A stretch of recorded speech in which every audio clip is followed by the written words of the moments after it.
just at the moment that the Panthers are turning towards survival programs, towards free breakfast programs, free clinics, and free food programs that will help them reconnect with the Black community and build their membership, and repudiating this earlier advocacy of armed self-defense and police patrols, J. Edgar Hoover attacks the Panthers. Hoover saw any form of Black organizing as a threat to the status quo as he saw it. Change that would have involved equality, that would have put power in Black people's hands, was very much a threat to Hoover. He started something called COINTELPRO, directed against what he called Black nationalist hate groups. COINTELPRO was the abbreviation of Counterintelligence Program. The purpose of this new counterintelligence endeavor is to expose, disrupt, misdirect, discredit, or otherwise neutralize the activities of Black nationalists.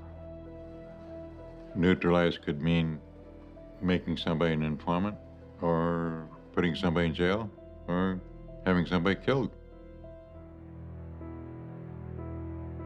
Hoover was sending letters to various offices almost on a weekly basis to come up with new ideas to go after members of the Black Panther Party.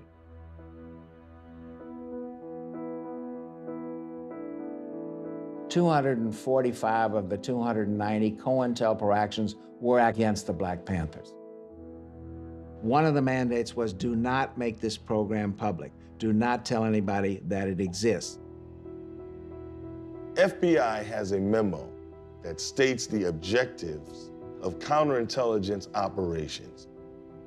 One is to prevent the rise of what they call the Black Messiah, a single charismatic leader that could unify the movement.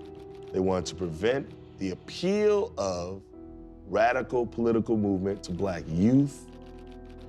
And they wanted to isolate these groups to prevent them from gaining respectability in the Black community. And they were very explicit in stating these goals. We were followed every day. We were harassed. Our phones were tapped. Our families were harassed. My parents were both visited by the FBI. We must create suspicion with respect to their respective spouses, and your imagination and resourcefulness must be employed in order for the Bureau to be successful. They would send letters to my wife, and the letters would say that Landon is sleeping with this woman, or sleeping with that woman, or sleeping with the other woman. Then when I got arrested, the FBI came to me and said, look, we got all this evidence, all these people are gonna flip and turn on you, we're gonna execute you, because we got you now, we're gonna execute you. But if you will be an informant for us, then we'll let you go. My recruitment by the FBI was very efficient, very simple, really.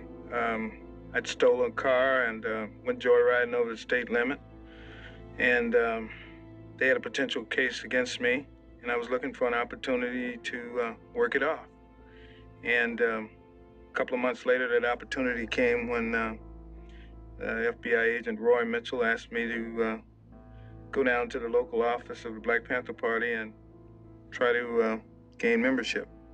The FBI wanted to destroy the Panthers. They absolutely saw the Panthers as the vanguard of a very, very threatening and violent revolutionary movement. They absolutely wanted this organization to be destroyed. The FBI was coming around, my mother-in-law and my wife, and for me to stop that kind of activity, I stopped going home. And a lot of other people did also to protect their families. You could kind of, in a sense, say we abandoned our families for the Panther Party.